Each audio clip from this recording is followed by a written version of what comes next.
In nomine Patris et Filii et Spiritus Sancti. Amén. Inclina a mí tu oído, Señor, y óyeme. Salva, Dios mío, a tu siervo que espera en ti. Apiádate de mí, Señor. Pues todo el día clamo a ti. Alegra el alma de tu siervo, porque a ti, Señor, levanto mi espíritu. Gloria Patri et Filius et Spiritus Santo, sicut erat in principio et nunc et semper, et in saecula saeculorum. Amén. ¡Viva Cristo Rey! Bienvenidos a Trono de Dios, Maranatá. Vamos a seguir con la entrega de la teología eucarística que tantas maravillas nos trae al corazón y que no está haciendo realmente mucho eco en cuanto a redes sociales, se diría, pero sí que es propio del cristiano y del católico amar este augusto sacramento y defenderlo, proclamando la fe católica íntegra, de forma sincera y exponiéndola según el magisterio de la Iglesia, que es la única autoridad, la autoridad pontificia y la autoridad de los obispos en comunión con Pedro, Santidad Francisco I, el actual Papa Romano Pontífice, pero también estamos viendo de forma especial toda la teología sacramentaria eucarística antes del Concilio Vaticano, durante el Concilio Vaticano y posterior al Concilio Vaticano II. Vamos a entrar en esta tercera parte. Nos encomendamos a la Santísima Virgen María. Ave María, gratia plena Dominus tecum, benedicta tu in mulieribus, et benedictus fructus ventris tui, Iesus. Santa María, Mater Dei, ora pro nobis peccatoribus, nunc et in hora mortis nostre. Amén. San Pablo VI, ora pro nobis. Y digo San Pablo VI porque vamos a entrar de lleno en este tercer, vamos a decir, tercera entrega de varios vídeos, también será acerca de la Sagrada Eucaristía, sobre la teología eucarística, en este tercer apartado, o en esta tercera dimensión, tercer grupo de catequesis, y vamos a entrar en el magisterio eucarístico postconciliar de lleno. Y lo vamos a hacer a través de Pablo VI, ya santos, Santidad Pablo VI, San Pablo VI, Papa. Puedo decir que siempre he amado a la Iglesia y que para ella, no para otra cosa, me parece haber vivido. Le pido perdón públicamente también a él, porque tantas veces no he sabido considerar su persona, su magisterio, su entrega, su vida ejemplar y heroica en materia de fe, esperanza y de caridad. Y como sabemos, en este canal también combatimos a todos los sedevacantes, a todos los falsos hermanos mal llamados tradicionalistas que omiten y obvian la tradición apostólica precisamente del sucesor de Pedro, que es el Papa y su magisterio ordinario y extraordinario.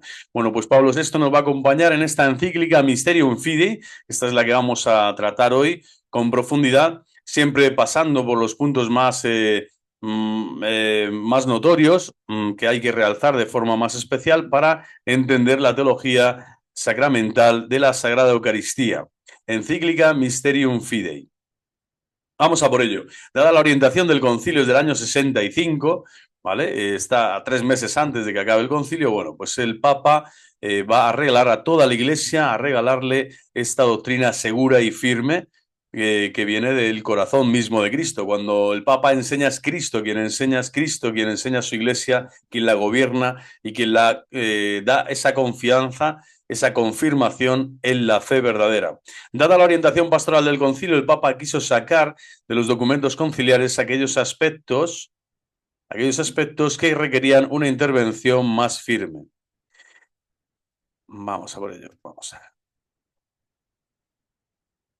Entre ellos los relativos a la reciente teología eucarística, que ponían en entredicho algunas dimensiones fundamentales. Hay que atacar los que ponen en entredicho. Hoy en día, pues todos los enemigos de la Iglesia ponen en entredicho tantas cosas, ¿no? Tantos dires y diretes, tantos bulos, tantos fake, tanto opinionismo barato y tanta alevosía y tanto dolo por no acudir a las fuentes originales, a las fuentes prístinas, siempre clarificadoras de la Santa Madre Iglesia, de su magisterio, y acuden a la última noticia, al último bombo, al sensacionalismo, a la paranoia, a cualquier tipo, ¿no? A la especulación ingrata, ¿no? A los ojos de Dios, porque no camina en la certeza de la fe que solo la Iglesia te da a través de su magisterio. Bueno, pues ya había cosas que se ponían en entredicho antes del concilio, durante y después, y desde el primer minuto del misterio de la redención desplegado después de Pentecostés. Es decir, la Iglesia siempre ha combatido las herejías, las desviaciones doctrinales, también sacramentales, morales, que ha habido a lo largo de la historia. 3 meses antes de la clausura del Concilio Vaticano, cuando se ultimaba la mayoría de los documentos, el Papa Pablo VI publicó la encíclica Mysterium Fidei. ¿Para qué? Para salir al paso de algunas interpretaciones desviadas o insuficientes en torno a la Eucaristía. Por lo tanto, es fundamental. El Papa vio este peligro y como sumo pontífice, romano pontífice, sumo pastor de la Iglesia, sale al encuentro de estas controversias para clarificar, para confirmar en la fe a los hermanos y así que no haya ninguna duda respecto de la Sagrada Eucaristía y del Mysterium Fidei, del misterio de la fe fundamental que construye, que edifica y que ensambla todo el cuerpo de Cristo junto con todos sus miembros, cabeza y miembros, ensamblados en la gracia del Espíritu Santo que unifica a todos los miembros en la verdad de Cristo, en la verdad católica. Esta encíclica dice que al inicio el mismo Papa manifiesta su preocupación, porque ya estaban todos estos, ¿no? Estas falsas teologías, que vienen todas ellas ya del mundo protestante, del mundo luterano, ¿no? En donde se habla de la transpanación, de la transfinalización, de la transignificación, pero de algún modo todas estas son tendencias que ahora se explicitan de otro modo, con más auge o con más virulencia en aquellos años. Entonces el Papa quiere, pues junto a la riqueza doctrinal aportada del concilio, no faltan en esta materia de que estamos hablando, dice, motivos de grave solicitud pastoral. Es decir, entiende que ya se va a atacar a la Sagrada Eucaristía, ¿no? Y que esto provoca ansiedad, ¿no? En muchos católicos, en muchos cristianos laicos bautizados que comienzan también a escuchar, ¿no? A herejes de todo tipo, incluyendo a los sedevacantes, ¿no? Que son aquellos que no se arriman, que no se nutren, no se alimentan del magisterio bimilenario de la Iglesia, doctrinal, maravilloso, ¿no? Inefable, porque es irrefutable y al mismo tiempo es infalible, infalible. No puede haber error ni fallo en lo que la Madre, Santa Madre Iglesia nos enseña. Bueno, acerca de estas cuales la conciencia de nuestro deber apostólico, dice el Papa, pues nos permite, no nos permite callar. Tenemos que hablar y tenemos que decir, como hoy yo ahora estoy diciendo, francamente, que la Iglesia no es que siga solo en pie, sino que es una santa católica, apostólica y romana hasta que el Señor vuelva. Y una cosa es que quede poca fe en la tierra cuando el Señor vuelva, y otra cosa es que los propios cristianos se desvíen en herejías nefastas, acudiendo a pozos y a cisternas agrietadas que no tienen nada que ver con el magisterio de la Iglesia y engañando a muchos, y engañando a muchos. Yo también me he metido allí, por eso mea culpa, mea culpa, mea culpa, porque he pensado que era más sabio, más listo y más guapo que los propios papas y que el propio magisterio bimilenario de la Iglesia. Bueno, pues Mysterium Fidei, en el número 4 está claro que el Papa dice no hay que callar ante los herejes, no hay que quedarse amordazado en ningún momento, hay que ser valiente y dar la cara. Y bueno, en estos motivos principales de preocupación para el Papa en ese momento se estaba hablando mucho de las misas celebradas en privado. Entonces el Papa va a clarificar todo este asunto respecto del sacramento de la Eucaristía. También se va a atacar o se va a poner en entredicho y por lo tanto hay que clarificar y ver qué es lo que define la Iglesia, ¿no? Acerca de la transustanciación, no solo en cuanto al concepto, sino en cuanto a la teología, a la enseñanza que transmite esta verdad de fe. Y por último, el tercer aspecto, motivo de preocupación del Papa, que quiere aclararlo para confirmar la fe verdadera, es que va a hablar del culto eucarístico fuera de la misa. Y las procesiones, ¿no? La adoración eucarística, etcétera. Va a hablar de este culto eucarístico fuera de la Santa Misa, ¿vale? Que de algún modo está prolongando, ¿no? Siempre está prolongando el sacrificio de Jesucristo, que es el sacrificio de la cruz, que es el sacrificio del altar. Bueno, pues todos estos aspectos los va el Papa Pablo VI, San Pablo VI, ora pro nobis, a aclarar con muchísima agudeza, claridad y transparencia. Sabemos ciertamente, dice, que entre los que hablan y escriben de este sacrosanto misterio hay algunos que divulgan ciertas opiniones, que esto es lo que hacen hoy todos los sedevacantistas, ¿no? Se basan siempre en opiniones, jamás en la certeza de la fe que solo la Iglesia te da a través de los sagrados ministros, de la sagrada jerarquía, que para eso son los sucesores de los apóstoles, acerca de las misas que se celebran en privado y del dogma de la transustanciación y del culto eucarístico. Aquí están los 3 motivos de preocupación que el Papa quiere tratar, que turban, dice, a las almas, es decir, turban a las almas de los fieles, engendrándoles no poca confusión en las verdades de la fe. Y por lo tanto, Es hereje aquel que está ya desviando de la fe a hermanos inocentes que son víctimas, ¿no?, de sus elucubraciones, de sus histridencias o estridencias, de su ser histriónico, de su ser descabalado, con una logística completamente absurda e irracional, que es pensar que tú puedes pensar al margen de la mente de Cristo que se manifiesta en la mente de la Iglesia. La esposa y el esposo y la esposa piensan lo mismo, hacen lo mismo, transmiten la misma gracia santificante del cielo para aquel que quiera escuchar y vivir la fe. Bueno, pues aquel que se desvía lo que crea es un escándalo que no es lícito, por supuesto, ni legítimo, y que con el que se lleva al camino de la perdición a tantos fieles cristianos, ¿no?, que pueden comenzar a sentir turbación, etcétera, ¿no? Por eso los Santo Tomás de Aquino, los grandes santos teólogos y doctores de la Iglesia, siempre te dicen: no escuches al hereje, no escuches al hereje, porque si escuchas a un hereje, por eso desde este canal Trono de Dios Maranatá estoy denunciando públicamente, señalando públicamente a personas que se están atreviendo obscenamente a afirmar cosas completamente descabaladas, ¿no?, y contrarias a la fe católica, apostólica y romana. Bueno, pues al final este ataque a la Iglesia debe ser respondido con una apología clara y directa del propio magisterio de la Iglesia. Pero esta apología que la hace el Espíritu Santo para defender al cristiano católico, hoy en día en las redes, ¿no?, que son un gran océano lleno de demonios, ¿no?, el Internet, en donde cualquiera puede comenzar a hablar, a decir sus pensares y sus decires sin ningún tipo de aspavientos o sin ningún tipo de control, bueno, pues decir, con tanta ignorancia, ¿no?, de los textos sagrados, de la escritura, de la Biblia, de la liturgia de la Iglesia, y ya se habla de todo, ese opinionismo, que es no reverencia ni venera al Sagrado Magisterio, sino lo contraría, lo pone en, como decir, se empiezan a divulgar en estas opiniones y a encrespar, ¿no?, los espíritus, porque están basándose en prejuicios, no están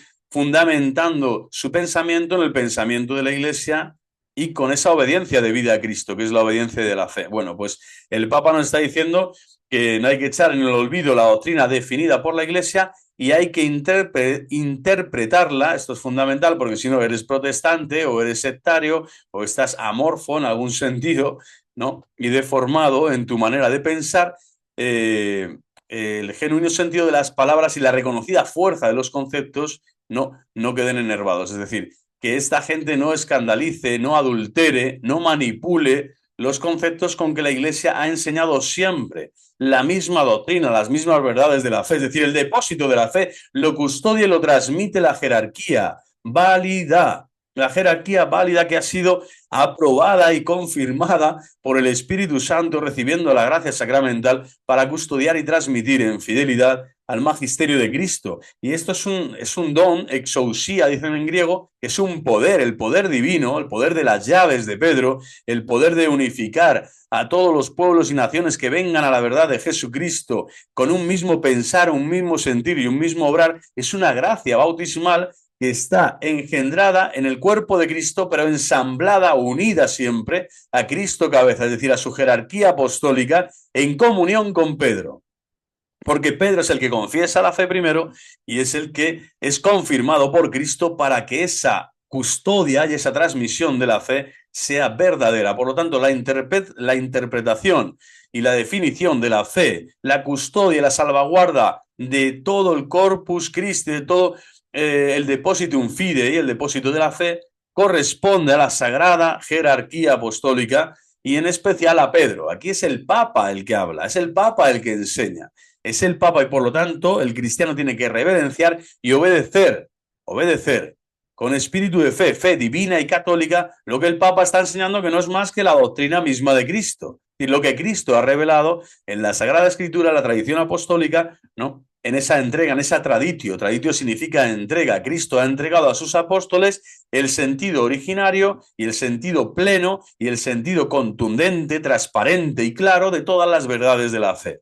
Entonces no podemos separarnos nunca de la cabeza, que son la jerarquía eclesiástica, la cabeza del cuerpo místico de Cristo, porque si no, ya tu definición de iglesia o de doctrina cristiana o tu interpretación está por encima, se pone por encima y por lo tanto desbarras y te sales. Comienzas a vivir fuera del cuerpo místico de Cristo y comienzas, en vez de profesar la fe y el mysterium fidei, comienzas a profesar tu secta, ¿no?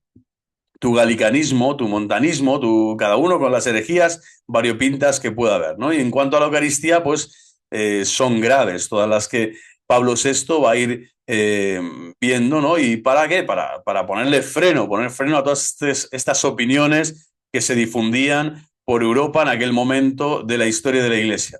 Bueno, respecto a lo primero, el valor de las misas celebradas en privado, Pablo VI recuerda que la celebración comunitaria de la misa no resta valor a la misa privada. Es decir, la misa comunitaria, la celebración comunitaria es la misma misa que la privada. ¿Vale? Esto porque Sacrosanctum Concilium, el documento que va a salir 3 meses después de esta encíclica, va a realzar, va a colocar en el centro de toda la Sagrada Liturgia de la Iglesia la celebración comunitaria de la misa. Se va a realzar la participación del fiel para que sea más activa, más fecunda y muchísimo, vamos a decir, más consciente, más consciente. Algunas personas tienen dificultad en el novus ordo porque piensan que, bueno, no rezo bien, no me concentro bien, hay demasiado canto quizá, y a veces demasiada participación de los fieles, cuando todos participan, porque una cosa es intervenir en la celebración de la Eucaristía, que eso es lo que hacen los ministros de la Eucaristía, los lectores, los acólitos, los monaguillos, es decir, las personas que suben al presbiterio, ¿no? Y que participan del ministerio de la palabra, etcétera, ¿no? El diácono, el presbítero, por supuesto, el obispo. Pero todos ellos intervienen de forma especial en la celebración comunitaria, pero es el pueblo fiel el que celebra. Y por lo tanto, la misa activa al Novus Ordo tampoco es para que uno se sumerja en meditación silenciosa y en contemplatio, y no, y entre en trance. No, la misa Novus Ordo es para que tú grites, digo sí, gritar, bueno, me entiendan, el Padre Nuestro, el Gloria al Santo, es decir, para que celebres el Mysterium Fidei y adores, por supuesto, en el silencio reverencial que acoge el misterio, la entrega de que Cristo va a volver a entregarse en el altar y que va a suceder este misterio de la redención, se va a renovar para que puedas después recibirle la Sagrada Comunión. Pero no es, no hay que contraponer, vetus ordo, novus ordo, no hay que... No, o sea, la misa, la celebración es comunitaria, pero aún así no resta valor a la misa privada. Entonces, Pablo VI deja en claro que toda misa, la celebrada privadamente por el sacerdote, en aquel tiempo había muchos sacerdotes que celebraban de esta forma, es una acción de Cristo y de la Iglesia. Esa acción de Cristo y de la Iglesia. Se priva a la Iglesia de gracias especiales cuando el sacerdote deja de celebrar la Eucaristía por falta de fieles y se limita únicamente a comulgar. Esto antes, cuando yo ejercía el sacerdocio, pues me ha pasado a veces y he tenido que celebrar adusium privatum y he celebrado solo, no sin feligresía, pero he celebrado y por lo tanto no privo a la Iglesia porque la misa es una oración de toda la Iglesia. Es la Iglesia la que está orando, la que está entrando en la liturgia celestial para participar del sumo y eterno sacerdocio de Jesucristo y de todos los beneficios espirituales que Él da a su Iglesia. Por eso rezamos por vivos y difuntos y un sacerdote asistido, y a veces no se puede ni siquiera tener un asistente espiritual en la misa, una especie de monaguillo, ¿no? Alguien que te ayude en el altar, pues puede celebrar y debe celebrar, porque son gracias que da Dios a la Iglesia, a toda la Iglesia y a toda la tierra, ¿no? A la Iglesia peregrina y a la Iglesia purgante de forma especial. Por lo tanto, no, Pablo VI define la doctrina, las misas en privado es tan válida, tan maravillosa, tan increíble como la misa comunitaria, pero la celebración comunitaria es muchísimo más elocuente, ¿no? Y es el gran fin para el que Cristo vino al mundo. No vino para que 12 apóstoles celebren en sus capillitas escondidos del mundo, sino para que el mundo se convierta al reinado social de Cristo, se celebre comunitariamente de forma especial en la Santa Misa, que es el rito público más excelso y sublime que conoce la fe católica, que Dios nos ha querido revelar en Cristo Jesús y actualizar así el misterio de su amor que se entrega en el cuerpo entregado y en la sangre derramada.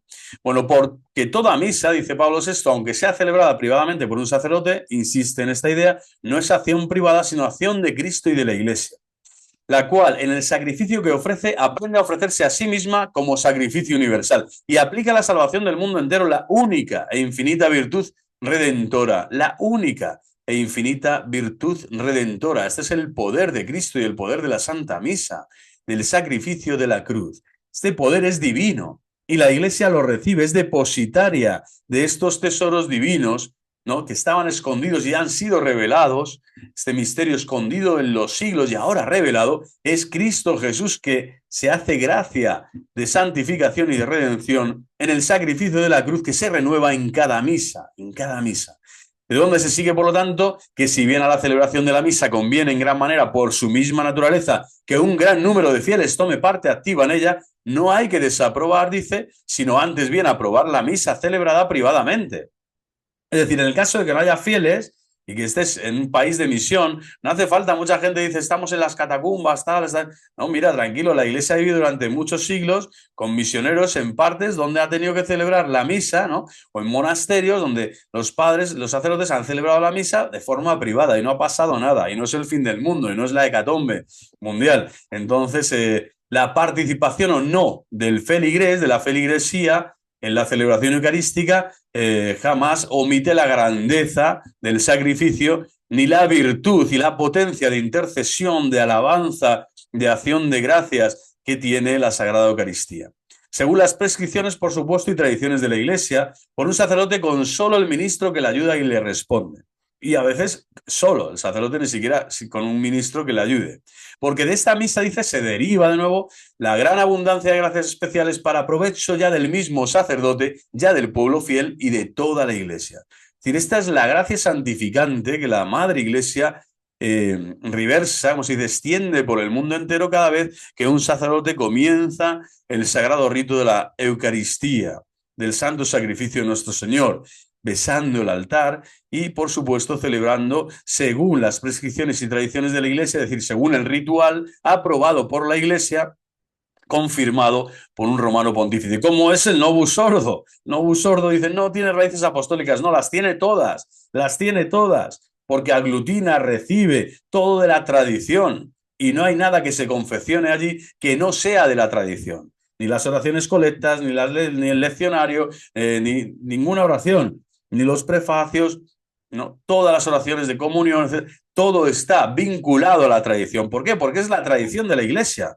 la que está perpetuando en la historia y confeccionando un rito aprobado en el que te dice que ya las gracias del cielo se van a destilar de forma abundante y que ese provecho no va a ser solo individual para el sacerdote, sino que el sacerdote siempre es in persona Christi e in nomine Ecclesiae, es decir, en el nombre de la Iglesia celebra el sacrificio y por lo tanto esas gracias del cielo van a ser siempre dispensadas, extendidas, van a caer en el corazón de los fieles bautizados, de todos los fieles, para que se conviertan y vivan, para que el Evangelio siga derramándose, ¿no?, en palabra y en obra a lo largo de la tierra y siga extendiendo su gracia.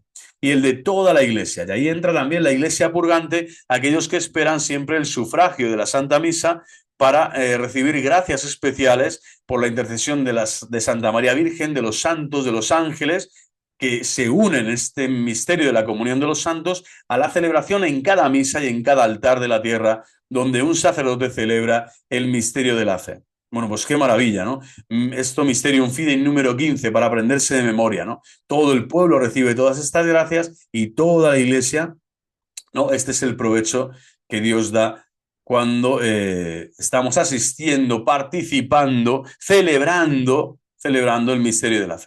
En el segundo punto polémico que quiere el Papa quiere clarificar, quiere resaltar para que los herejes no sigan cogiendo fuerza, no sigan extendiendo sus herejías. Y fijaros cómo han llegado, han pasado 60 años y los sedevacantes siguen aquí vivos, aquí las monjas de Belorado, los otros de no sé dónde, el Fernando Casanova que va, que viene, el otro que tal.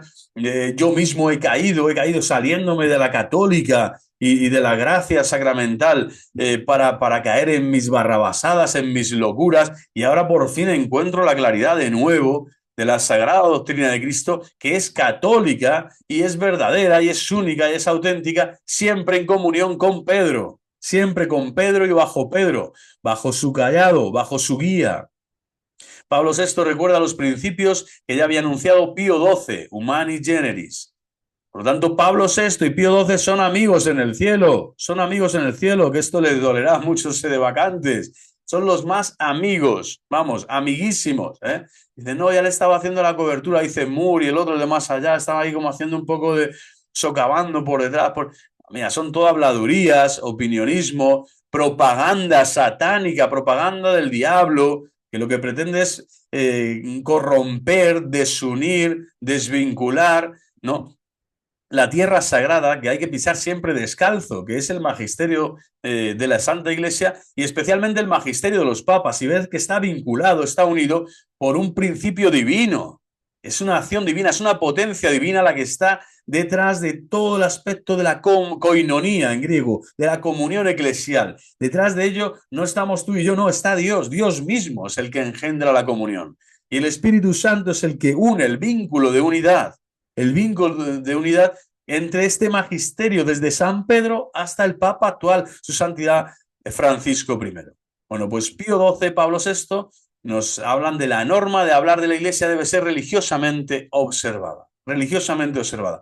Esto vamos a intentar profundizar en qué significa y qué quiere decir esta norma que recoge ya Humani Generis y que ahora Pablo VI recuerda, para hablar de esto, de la transustanciación, que es el segundo punto que estamos tratando ahora de clarificar. La norma, pues, de hablar de la Iglesia con un prolongado trabajo de siglos, no sin ayuda del Espíritu Santo, establece lo siguiente, confirma, ¿no?, a la Iglesia, confirmándola con la autoridad de los concilios, como es el Concilio Vaticano II, norma que con frecuencia se ha convertido en contraseña y bandera de la fe ortodoxa, debe ser religiosamente observada. Es decir, la norma es que se debe religiosamente observar, ¿no?, todo lo que la Iglesia nos enseña y el modo con que la Iglesia nos enseña y nos transmite la fe apostólica.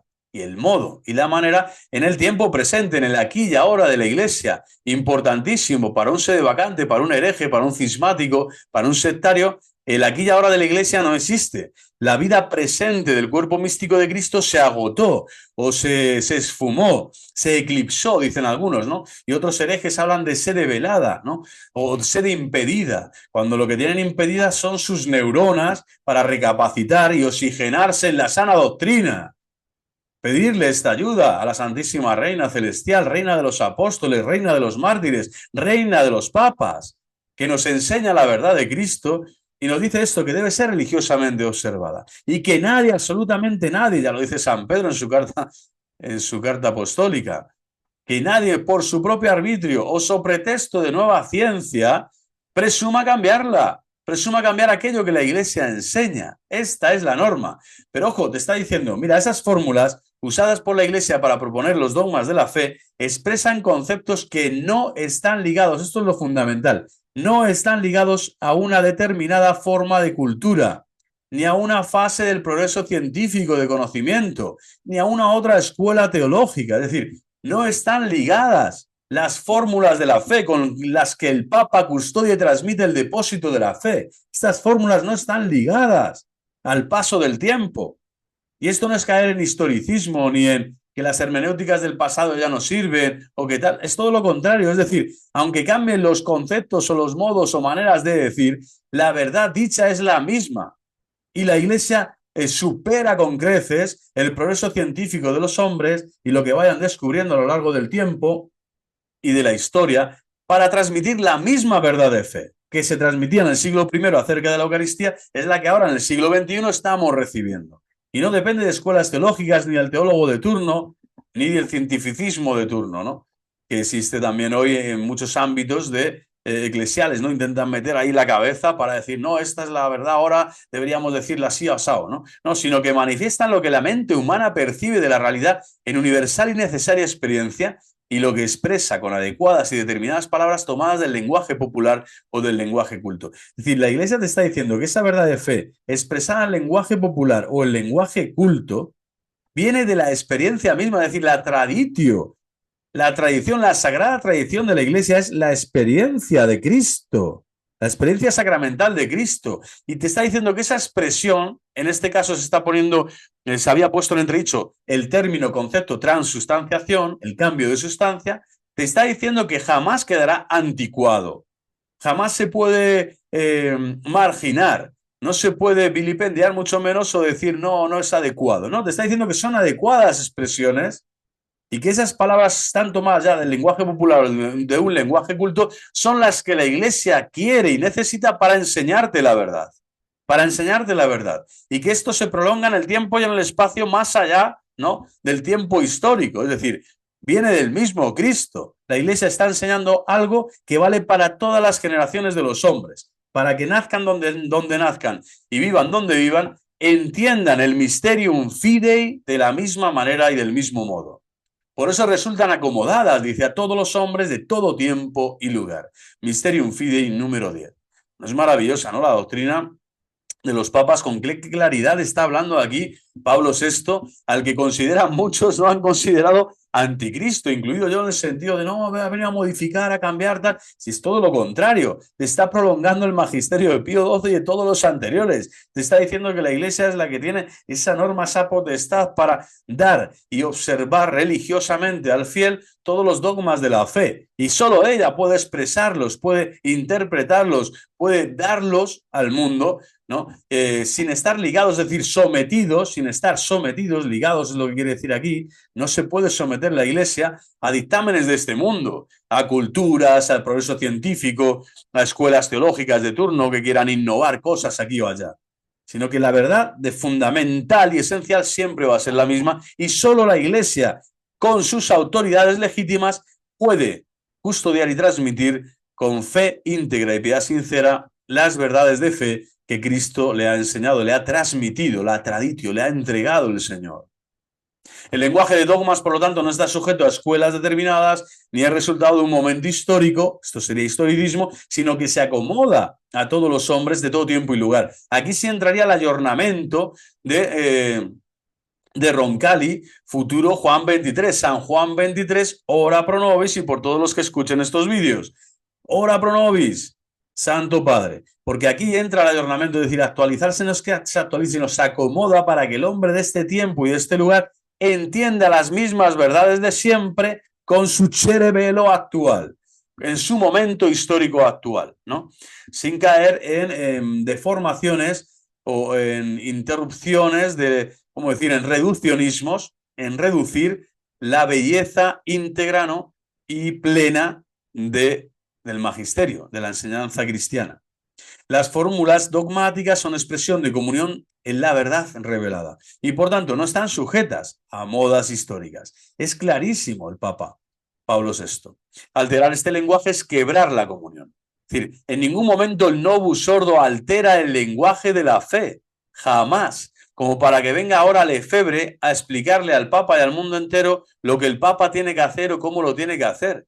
Que no se trata de defender este rito o defender lo otro, se trata de tener fe católica.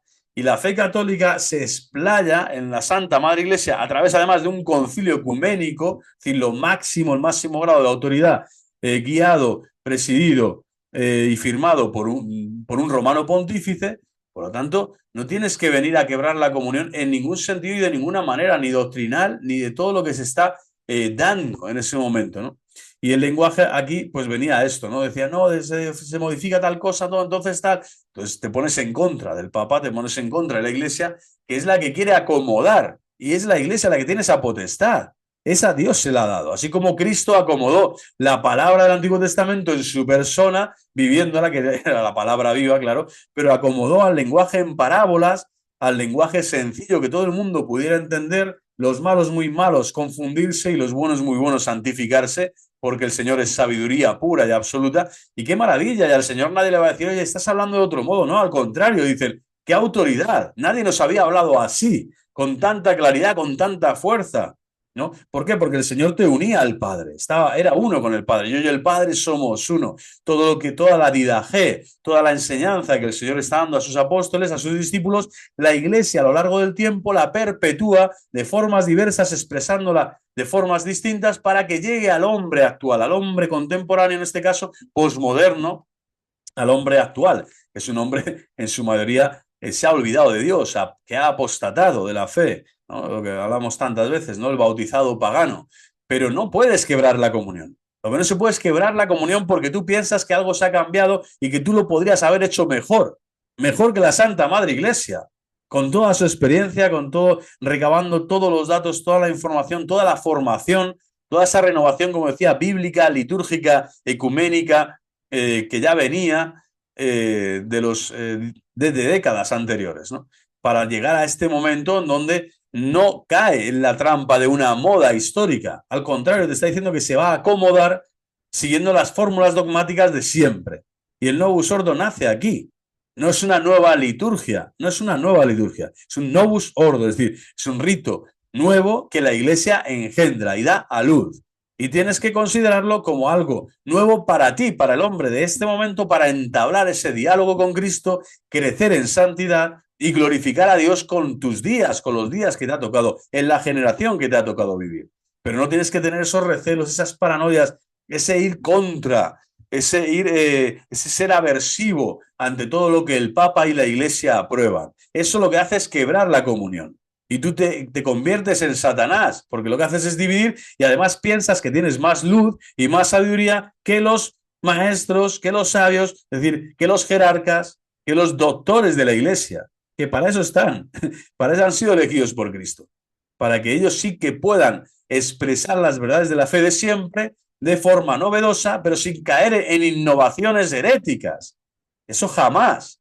Pero aquí se trata de que el lenguaje no pueda jamás altere la comunión. Es decir, que no se transforme en doctrina que no ha dicho la Iglesia, que no ha defendido la Iglesia. Y por lo tanto, transustanciación, que es de lo que se trata, aquí Pablo VI está defendiendo la transustanciación. No solo como realidad teológica y ontológica, sino como concepto. Como concepto. Ante todos aquellos, ¿no? Que pretendían con las modas nuevas del pensamiento científico y tal, pues alterar ese lenguaje.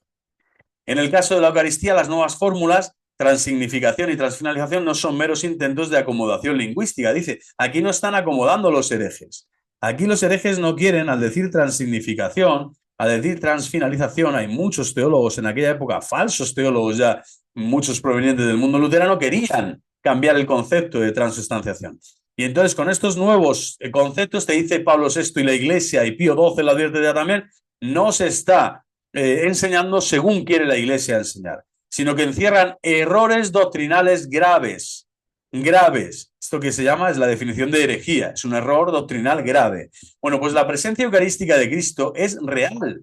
Te dice la Iglesia que es real, pero no en un mero símbolo sujeto a la percepción subjetiva. En esto cae el transignificación, ¿no? Y la transfinalización de los teólogos herejes, no de los teólogos católicos, que sí te pueden hablar de la transignificación y transfinalización dentro de la doctrina católica. Pero estos querían sacarla fuera del lenguaje propiamente católico, que siempre te hablará de transustanciación. Y entonces, ¿para qué? Para entrar en el mundo del simbolismo y de la percepción subjetiva. Yo me autopercibo. Aquí ya estaba la ideología de género esta, ¿no? Pero dentro de la liturgia.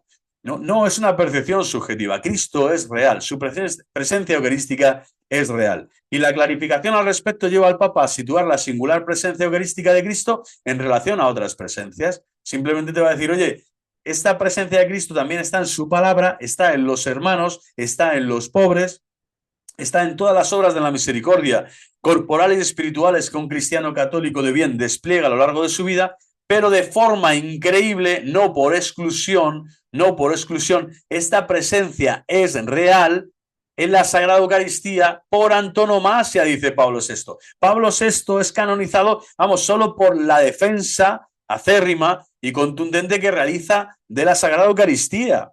Es el primer papa que ya está definiendo con toda claridad, con toda precisión, con una lectura que solo el Papa puede realizar, que el sacramento de la Eucaristía hay una presencia real que es por antonomasia y que es también corporal y sustancial, que no solo es corporal y sustancial. Está diciendo, porque es también corporal y sustancial, pues por ella ciertamente se hace presente Cristo, Dios y hombre, entero e íntegro.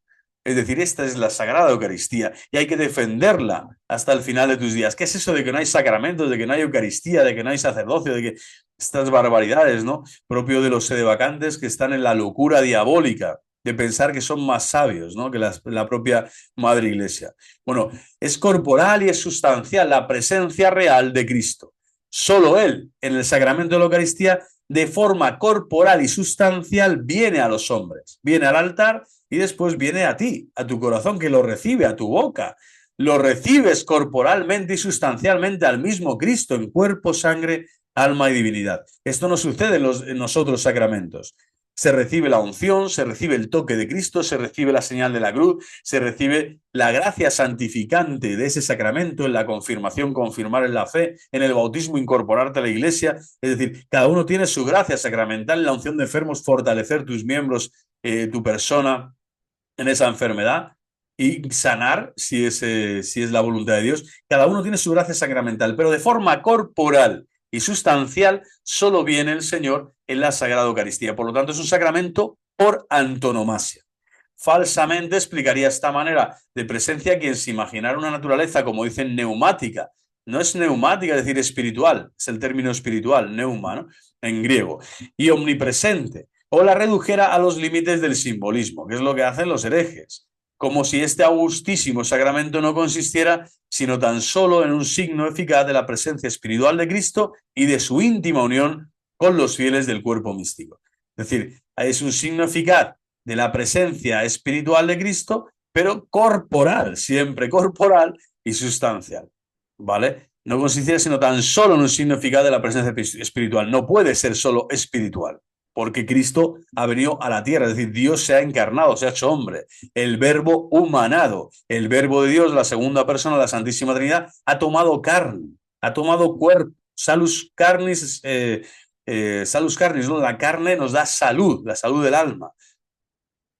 Salus cardis es cardo, ¿no? Es el quicio de la salvación, es el culmen de nuestra salvación, es que Cristo se ha hecho hombre, que Dios se ha hecho hombre, y ahora nuestra naturaleza humana puede asumir la naturaleza divina, ¿no? En ese intercambio maravilloso, excelso, que la vigilia pascual se nos confirma, siempre se nos anuncia. Pues Mysterium Fidei, el número 22, nos afirma toda esta grandeza y esta belleza, ¿no? El sacramento de la Eucaristía, el concepto de transustanciación sigue vigente, debe seguir vigente siempre en la Iglesia, es un sacramento real por antonomasia en comparación con los otros sacramentos de la Iglesia, y esta corporalidad y sustancialidad de Cristo la recibes de forma eficaz, no simbólica, sino de forma sacramental eficaz. Todos los fieles del cuerpo místico de Cristo la reciben, porque es el sacramento que te da esa íntima unión con Cristo, y Cristo ha querido quedarse así en su iglesia, que su cuerpo sea el que bendice, santifica y consagra a cada miembro en particular, a cada bautizado que se acerca con fe al altar de Dios, al altar y en gracia. El Papa señala, en fin, el límite de las nuevas terminologías, transignificación, decíamos, y transfinalización. Si el pan y el vino adquieren un nuevo significado y un nuevo fin, es precisamente porque han dejado de ser lo que eran para ser una nueva realidad, y esto objetivamente y no por un juicio subjetivo. Es decir, objetivamente es una nueva realidad. En este sentido se puede hablar de transignificación, es decir, algo que significa algo ya que no es pan, por lo tanto significa cuerpo de Cristo, y transfinalización, que este pan ha dejado de ser pan para ser cuerpo de Cristo, que tú comulgas, para que tú seas santificado en la verdad de que Dios quiere esa íntima unión contigo en Cristo Jesús, Señor nuestro. Dios Padre, por Cristo en el Espíritu, entregan el tesoro de la Sagrada Eucaristía a tu corazón. Y esa es la nueva realidad. Esa es la transignificación y la transfinalización. El fin es la santificación de tu alma. Pero a través de esa íntima unión con el cuerpo de Cristo, con la sustancia de Cristo, que corporalmente se va a entregar a ti de forma sacramental, de forma sacramental. Es una nueva realidad. Y esto es objetivo. No es un pensamiento, no es un simbolismo, no es que puede que yo lo interprete así, yo lo percibo así, pero el otro lo puede percibir de otra manera. No, la Eucaristía es Eucaristía. La Sagrada Comunión es Sagrada Comunión. Ahí está el cuerpo de Cristo, y por eso debemos cada vez más acudir a los templos, adorar la Sagrada Eucaristía y comulgar en gracia todos los domingos, dies Domini, día domingo, día del Señor. Bueno, realizada la transustanciación, las especies del pan y del vino, pues dejan de serlo, adquieren sin duda un nuevo significado. Ahí está la interpretación católica. Y un nuevo fin, puesto que ya no son el pan ordinario ni la ordinaria bebida, que es el vino, sino el signo de una cosa sagrada y signo de un alimento espiritual, pero ya por ello adquieren un nuevo significado y un nuevo fin, puesto que contienen una nueva realidad. Una nueva realidad. Te van a dar la gracia santificante, Cristo mismo te la da en persona, que con razón denominamos ontológica, es decir, ese cambio de las especies eucarísticas también va a ser un cambio y una gracia para ti. Cristo te va a transformar en Él mismo. El alimento que se te da no se diluye en ti, no se dispersa en ti, sino al contrario, te cristifica, te unifica a Él. Cristo nos hace uno en la Sagrada Eucaristía. Nos cristifica. Porque bajo dichas especies ya no existe lo que antes había, sino una cosa completamente diversa. Y esto no tan solo por el juicio de la fe de la Iglesia, sino por la realidad objetiva. Imaginaos lo que está diciendo aquí el Papa. No es solo que el juicio de fe de la Iglesia así lo confirme. Imaginaros que es que, aunque no existiera este juicio, la realidad, el milagro de los milagros, la Sagrada Eucaristía, sería eso. Sería que el pan y el vino han dejado de ser pan y vino para ser cuerpo y sangre de Cristo. Es decir, una realidad objetiva que cambia la sustancia. Dice, convertida la sustancia, naturaleza del pan y del vino en cuerpo y sangre de Cristo. No queda ya nada del pan y del vino, sino tan solo las especies. Bajo ellas Cristo todo entero está presente en su realidad física, aun corporalmente, pero no a la manera que los cuerpos están en un lugar. Mysterium Fidei 27. Bueno, es impresionante. Impresionante la enseñanza de su santidad de San Pablo VI, ora pro nobis. Y qué bonito, ¿no? Que te dice, es una presencia especialísima por antonomasia, real, sustancial, corporal, pero que se entrega de una forma milagrosa. Es decir, se mantienen los accidentes, que son los que tú ves con tus ojos, una forma bajo la forma del pan y bajo la especie de aparente vino. Ahora ya está el cuerpo entero del Señor y la sangre del Señor. Y en este cáliz comulgamos. En este cuerpo y en este cáliz entregado, cuerpo entregado, sacrificio y sangre derramada, sacrificialmente nosotros comulgamos con el cuerpo glorioso de Cristo. Cuerpo que se entrega en la pasión de Cristo, que es una pasión gloriosa, ahora se te llega a ti a través de este enraizamiento, ¿cómo decir?, de este núcleo fundamental que es que Cristo resucitado desde el cielo, ahora te da la gracia de participar de su realidad física glorificada, gloriosa, a través de las especies eucarísticas, pero haciendo memoria, anamnesis, en la conmemoración del santo sacrificio de la cruz, del santo sacrificio de la cruz. Y en ese santo sacrificio de la cruz, allí se encuentra ya, ¿no?, en el altar, el Señor esperándote para que tú comulgues, tú que también eres realidad física y que tienes también unas apariencias, ¿no?, y unos accidentes, ahora es tu sustancia la que se va a transformar en la sustancia de Cristo. Y te vas a cristificar. Cristo se quiere unir a ti de forma íntima, personalísima, trascendente, maravillosa, milagrosa. Se quiere unir a ti para que tu alma sea cada vez más suya, para que cada vez seas más de Cristo. Por eso dicen los santos que no entra nada en el cielo que no sea Cristo. El Padre, cuando ve a un cristiano, ¿a quién tiene que ver? A Cristo. No tiene que ver solo, sí, distingue a Cristo Lorenzo, Cristo Pepito, Cristo fulanito, pero es Cristo el que está santificando nuestras vidas desde el que somos bautizados hasta que el Señor nos llame. Y cuando llegamos al cielo, el Padre Dios, ¿en quién ¿en quién se complace? ¿En quién se complace? ¿A quién santifica? ¿A quién abraza? A Cristo, a su Hijo amado. Nosotros somos hijos en el Hijo en tanto y en cuanto recibimos la Sagrada Eucaristía, este Mysterium Fidei, con el amor y con la correspondencia que podemos como criaturas para ser cristificados, divinizados, para que nuestra carne se divinice, nuestra filiación divina crezca en estatura, sabiduría y gracia, gracias a este augusto, increíble, maravilloso, excelso sacramento. ¡Qué sacramento, Dios mío! Por eso tenemos que acudir con mucha fe a comulgar. No podemos dejar de comulgar, siempre y tanto y en cuanto no necesitemos el sacramento de la confesión, pero acudir a la confesión una vez al mes para poder recibir la realidad física del Señor, que corporalmente, aunque de otra manera, a como los cuerpos están en un lugar o en otro, sino bajo las especies del pan y del vino, se te va a entregar Cristo entero, total, completo. ¿Hay algo más grande? ¿Existe un acto que una persona humana pueda realizar en este mundo que sea más grande que el de recibir a su Dios y Señor? ¿A su Rey en su corazón, en su alma? No existe. Es el acto de adoración, es el acto más excelso, más maravilloso que podemos realizar en nuestra vida temporal. Y también en la vida futura, en la eternidad, donde se celebrará esta íntima unión con Cristo ya en la liturgia celestial. Bueno, pasamos al tercer punto, ya para terminar estas preocupaciones que está aclarando de forma maravillosa su santidad Pablo VI para hablar de la presencia permanente. Recuerda que la presencia de Cristo en la Eucaristía no termina con la celebración, sino que permanece fuera de ella, obvio. De ahí el culto de adoración también fuera de la misa. Aunque la comunión a los enfermos, pues que se las ha llevado a lo largo de la historia de la Iglesia siempre, pero no había a partir del siglo XI, creo que es cuando se retoma de forma especial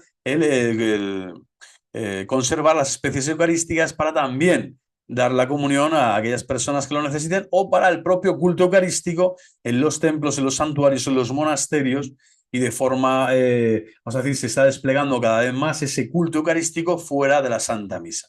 Por lo tanto, el Papa lo único que hace es confirmar y reafirmar que este culto de adoración fuera de la misa es también el acto de piedad más impresionante que podemos realizar en nuestra vida cotidiana, en nuestra vida presente y temporal. La Iglesia Católica rinde este culto latréutico de adoración, latréutico significa esto, de adoración, al sacramento eucarístico no solo durante la misa, sino también fuera de su celebración, de forma especial los jueves eucarísticos, conservando con la máxima diligencia las hostias consagradas, presentándolas a la solemne veneración de los fieles, exposición del Santísimo, llevándolas en procesión con la alegría de la multitud del pueblo cristiano. Mysterium Fidei 63. 73. Y ya terminamos, la misma razón es la que justifica, por lo tanto, la necesidad de promover el culto eucarístico, haciendo converger hacia estas todas las otras formas de piedad. Os rogamos, pues, venerables hermanos, que custodiéis pura e íntegra en el pueblo confiado a vuestro cuidado y vigilancia esta fe. Es decir, adorar, adorar, adorar, adorar. Hemos venido a adorarte. Como fue el lema de la Jornada Mundial de la Juventud en Colonia, el año 2004, creo recordar. Y hemos venido a adorar, como los magos, ¿no? De aquellos maestros de la fe, ¿no? Porque seguían la estrella que es Cristo, la estrella polar, que es de nuestras vidas, ¿no? Nada desea tan ardientemente el Señor, ¿no?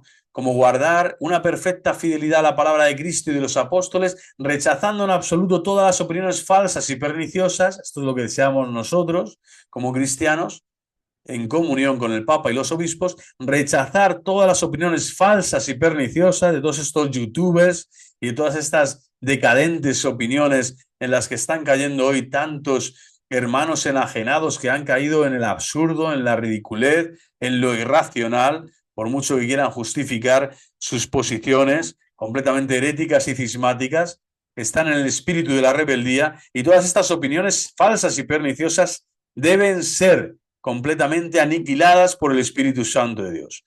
Lo que hay que promover es todo lo contrario. Jamás hay que rehuir, ni en palabras ni fatigas, que las personas, el bautizado, se acerque al culto eucarístico, acuda a los templos, rece con firmeza, con certeza de fe divina y católica ante su Señor y Rey, Rey y Señor de la Iglesia, nuestro amado Jesucristo, al cual deben conducir finalmente todas las otras formas de piedad. Claro, muchas personas rezan el Santo Rosario mientras está la adoración eucarística, rezan la coronilla de la misericordia, rezan el Vía Crucis, rezan... Bueno, el Señor te dice, mira, la lectio divina la puedes realizar en esto en otro momento, pero lo más importante cuando está expuesto el Santísimo Sacramento es mirarle a Él, adorarle a Él, adorarle a Él. Si yo te adoro, Señor, te adoro, gloria a ti, Señor, de alabado seas, Señor, te adoro. Yo te expongo aquí mi corazón, tú te expones a mí, yo te entrego mi corazón, mi vida, mi alma. Con todas mis fuerzas te adoro, te amo. Con amor eterno tú me amas, yo te amo, Señor. Quiero amarte, enséñame a amarte, quiero amarte cada día más y mejor. Bueno, pues eso sería propiamente el culto eucarístico, la piedad centrada solo en mirar al Señor, adorar al Señor y contemplar este misterio tan increíble que Dios se ha hecho hombre y se ha quedado con nosotros en la Sagrada Eucaristía, en cada sagrario de la tierra, en cada altar, en cada iglesia, donde con sus brazos divinos quiere abrazarte, quiere consumar este misterio, estas nupcias eucarísticas, estas bodas del Cordero, que es que cuando el fiel se arrodilla, allí está el Señor celebrando las bodas del Cordero contigo.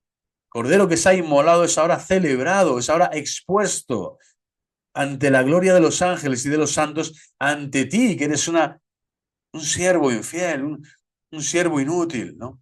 Somos nadería ante el Señor. Bueno, pues el Señor se expone para que tú le adores. Pues qué maravilla, es la gracia más inmensa que Dios podía haberse inventado, ¿no? El más grande, el más sabio, el más omnipotente, el creador, el origen del cosmos y del hombre, viene a ti bajo la humilde apariencia del pan, para que no te asustes y para que estés allí con Él, para que te dejes mirar, para que te dejes amar, para que te dejes abrazar por Cristo y redimir por Él. Bueno, una preocupación de tipo doctrinal centró la exposición de Pablo VI en Mysterio Fidei. De una comprensión insuficiente y equivocada del misterio eucarístico se sigue una comprensión también insuficiente de la vida cristiana. Y esto es lo que les pasa a todos estos youtubers y a todos estos herejes y cismáticos actuales que ni comprenden el misterio eucarístico, que la plenitud del cual está en comunión con el Papa vigente, su santidad Francisco I, una cum, el Papa vigente, esta es la vida cristiana, estar en comunión con Pedro y bajo Pedro, y el Papa interviene para hablar precisamente de que la reforma litúrgica ya está, no en ciernes, sino muy avanzada, y a 3 meses está de darse a luz el Novus, no el Novus Ordo Sacrosanctum Concilium, que en su momento ya dará a luz plenamente el Novus Ordo en el año 68-69. Bueno, pues este confeccionar el rito según la santísima voluntad de Dios en su iglesia, en el aquí y ahora, hic et nunc, en el aquí y ahora de la iglesia santa de Dios, pues te está diciendo que tienes que tener una confesión recta de la fe. Si tú no profesas la fe con rectitud, una confesión recta de la fe, es decir, en comunión con los pastores, con la jerarquía apostólica, en comunión con el Santo Padre, si tú no profesas la fe verdadera, es fácil que después malinterpretes como Lefebvre la reforma litúrgica, o como el tú, como el otro, como el de más allá. Malinterpretes todo. ¿Por qué? Porque ni el misterio eucarístico, ni la vida cristiana, ni la reforma litúrgica, ni nada de lo que se te presenta ante tus ojos por parte de la Santa Madre Iglesia, Madre y Maestra, Mater et Magistra, para ti eso es válido. Es lo que te va a realizar en ti el milagro de la santificación. Comienzas a dudar, comienzas a sospechar, comienzas a increpar, a juzgar, a someter a juicio a la propia Madre Iglesia con su enseñanza y con la belleza de su fe, que es gloriosa, es la fe de la Iglesia, que nos gloriamos de profesar. No es tu fe, cuando tú profesas la fe, no es tu fe. Yo no profeso la fe laurentina, no, profeso la fe cristiana si es la fe de la Iglesia. Y la fe de la Iglesia es suya, es de la Iglesia. Yo lo que hago es participar de esta confesión recta de la fe de la Iglesia, porque soy miembro de la Iglesia, miembro vivo, miembro activo, miembro obediente, miembro que quiere servir en la Iglesia hasta sus últimos días. Y por lo tanto, es impresionante, ¿no? Como esta preocupación de Pablo VI llega hasta estos momentos, ¿no? Donde está diciendo, oye, los que se van a salir, los que van a ser herejes, porque siempre lo sabrá, que sepan que no están profesando la confesión recta de la fe. Van a hablar de otras cosas, van a pensar otras cosas, van a decir otras cosas, pero se están desviando de la confesión recta de la fe. Y aquí está el pecado, aquí está la gravedad. Y por eso el Papa dice que es grave lo que están haciendo estos que están difundiendo, pues eso, sin ton ni son, otros pensamientos, ¿no? Unas nuevas modas, unos nuevos aires que nada tienen que ver con la confesión recta de la fe. Bueno, pues hasta aquí, viva Cristo Rey. Seguiremos en el Magisterio Eucarístico Posconciliar. El próximo día vamos a ver la Instrucción Eucharisticum Mysterium, ya 2 años después del Papa también, su Santidad San Pablo VI, que es una instrucción donde vamos a seguir abundando en estas riquezas de nuestra fe cristiana, católica, apostólica y romana. Viva Cristo Rey, siempre con el rosario en mano, y a seguir todos los días de nuestra vida bendiciendo, santificando, alabando nuestra vida con la oración cotidiana, con la lectio divina, con la adoración eucarística, con el acudir a la Santa Misa, especialmente el domingo, y quien pueda a diario, porque comulgar con Cristo en íntima unión con Él, siempre hemos visto como el Papa nos recuerda que son frutos personales, frutos para toda la Iglesia, ¿no? Frutos para todo el mundo, tanto vivos como difuntos, recibirán las gracias de haber participado en el misterio eucarístico, en el misterio de nuestra fe. Y ya por último, simplemente prefiero acabar con esta imagen que es fantástica y maravillosa y que expresa muy bien lo que estamos viendo, ¿no? Magisterio Eucarístico Posconciliar, esta imagen tan preciosa que vemos aquí del sacerdote celebrando, los diáconos, los acólitos y el pueblo fiel, todos celebrando el misterio de la fe, que para esto hemos sido engendrados, para vivir de fe, el justo vive de fe, es decir, el que ha sido santificado, el que ha sido quitado de las garras de Satanás, para ser liberado de Satanás, del mundo, el demonio, de la carne, ser liberado, ser justificado, para ahora ser santificado en la sangre del Cordero, en la Sagrada Eucaristía.